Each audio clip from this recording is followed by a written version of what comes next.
नमस्कार मित्रों, जैसा कि आज दिनांक 23/1/2024 को दीनदयाल उपाध्याय गोरखपुर विश्वविद्यालय गोरखपुर के CBCS मोड के अंतर्गत BA फर्स्ट सेमेस्टर एग्जामिनेशन 2023-24 के अंतर्गत एजुकेशन सब्जेक्ट के सेकंड और थर्ड पेपर के पेपर हुए हैं। EDU 102 का आंसर की मैं जारी कर दिया हूँ। आइए अब EDU 103 के आंसर की को देखें। पेपर आईडी आप देख लें, 1455 था। यदि आप चैनल पर नए हैं तो चैनल को लाइक, शेयर और सब्सक्राइब करना न भूलें।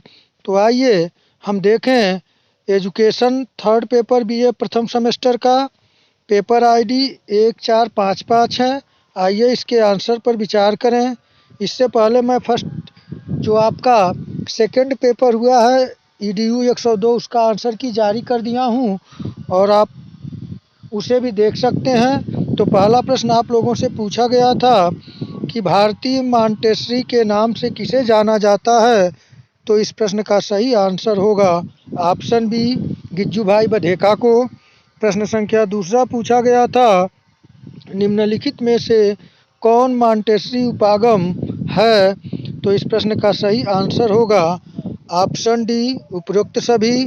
प्रश्न संख्या तीसरा पूछा गया था, प्राथमिक स्तर पर मातृभाषा से पढ़ाना बेहतर है। तो इस प्रश्न का सही आंसर होगा ऑप्शन डी, उपयुक्त सभी।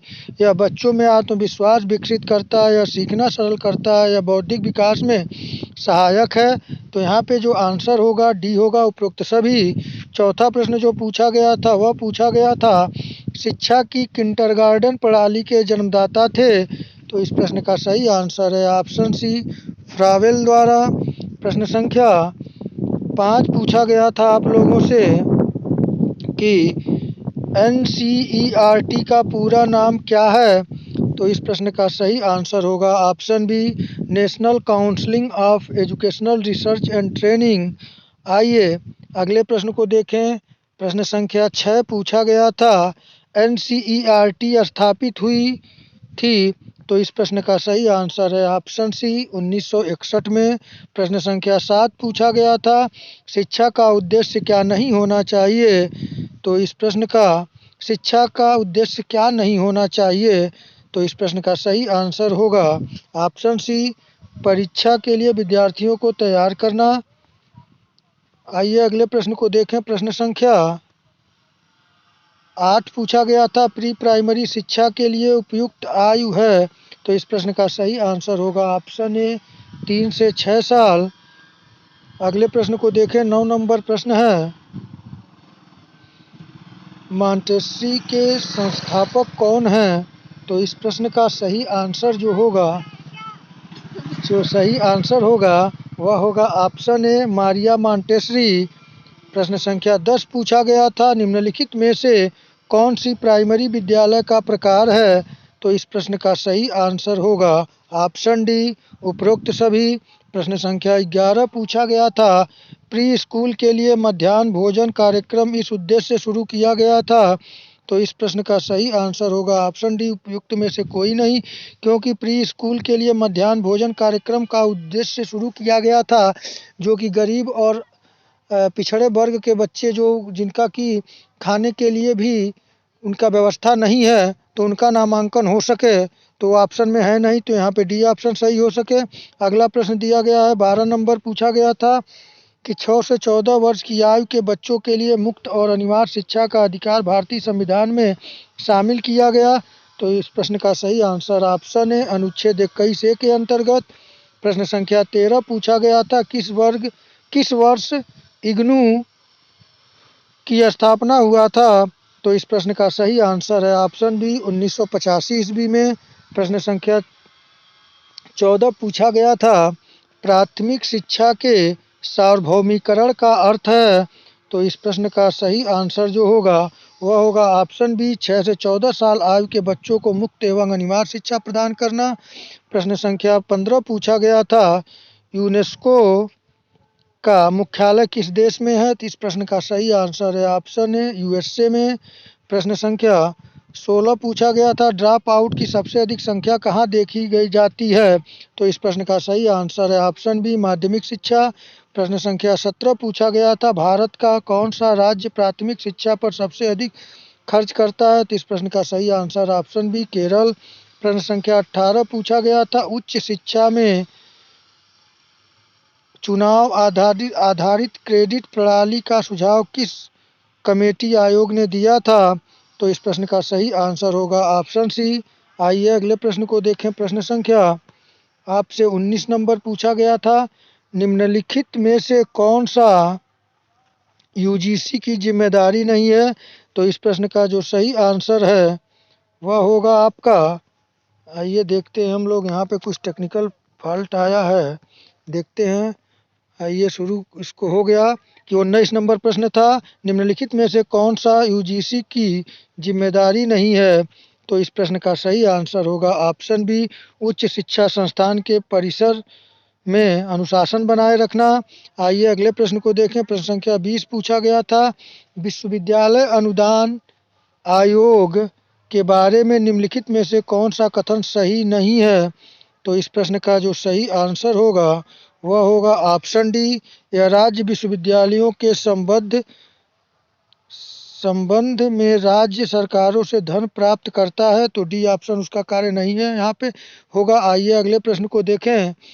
प्रश्न संख्या 21 पूछा गया था आप लोगों से यूजीसी की स्थापना किसकी सिफारिश पर की गई? तो इस प्रश्न का सही आंसर होगा ऑप्शन बी विश्वविद्यालय शिक्षा आयोग। प्रश्न संख्या 22 पूछा गया था भारत में प्रथम केंद्रीय खुला विश्वविद्यालय कौन सा है? तो इस प्रश्न का जो सही आंसर होगा option C doctor Bhimrao Ambedkar खुला विश्वविद्यालय हैदराबाद।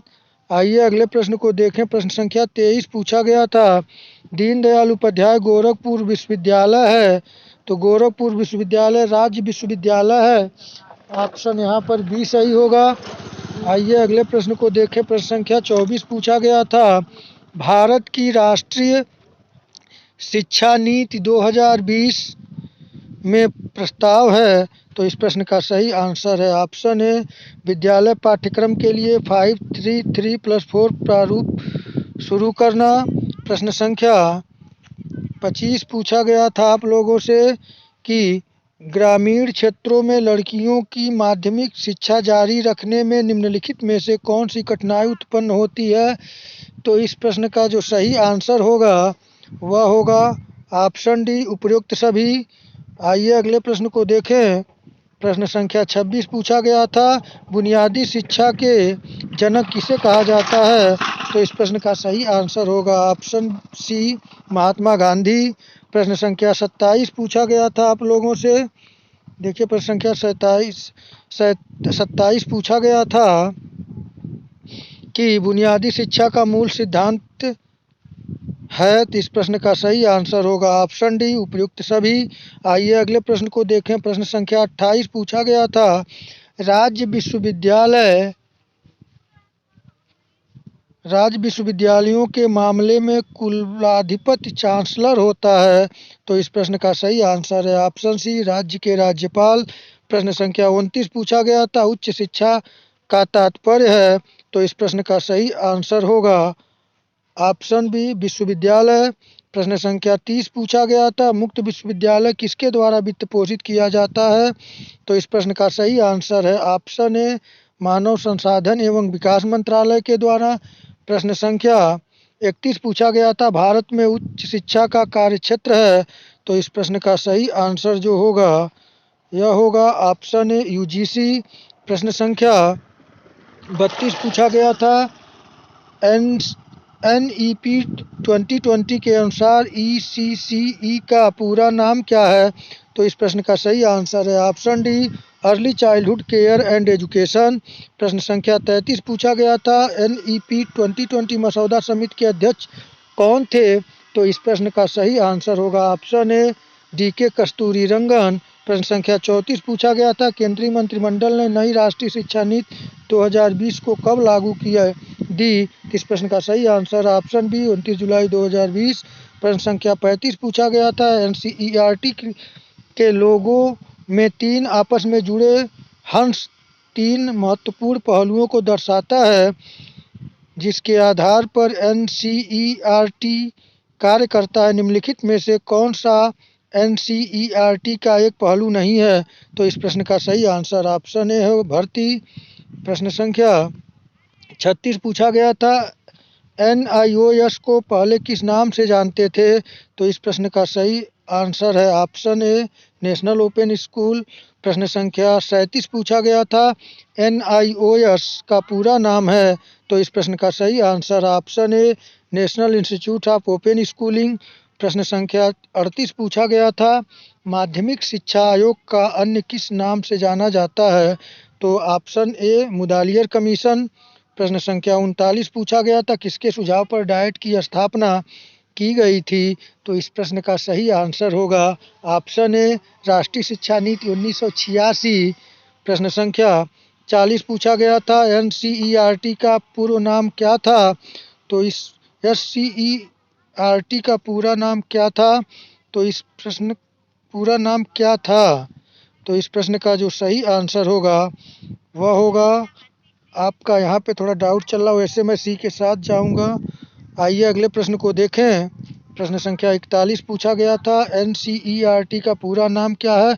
तो प्रश्न रिपीटेड है, इसी प्रश्न पत्र में शुरू में प्रश्न पूछा गया था, शायद दूसरा number. State Counselling of Education Research and Training, option B सही है 41 का। 42 नंबर प्रश्न पूछा गया था। भारत में शिक्षा मंत्रालय की स्थापना कब हुई? तो इस प्रश्न का सही आंसर ऑप्शन सी 26 सितंबर 1985 ईस्वी को। प्रश्न संख्या 43 पूछा गया था। माध्यमिक शिक्षा का एक उद्देश्य व्यक्तियों को देश के सामाजिक विकास के लिए संघर्ष करने के लिए प्रोत्साहित करना है। तो इस प्रश्न का सही आंसर ऑप्शन बी होगा विकास। प्रश्न संख्या 44 पूछा गया था। सीबीएसई किस सन में गठित किया गया था? तो इस प्रश्न का जो सही आंसर होगा वह होगा ऑप्शन सी 1952 ईस्वी में। प्रश्न संख्या 45 पूछा गया था। एनसीईआरटी का कार्यक्षेत्र है? तो इस प्रश्न का सही आंसर होगा ऑप्शन डी उपयुक्त सभी। प्रश्न संख्या 46 पूछा गया था।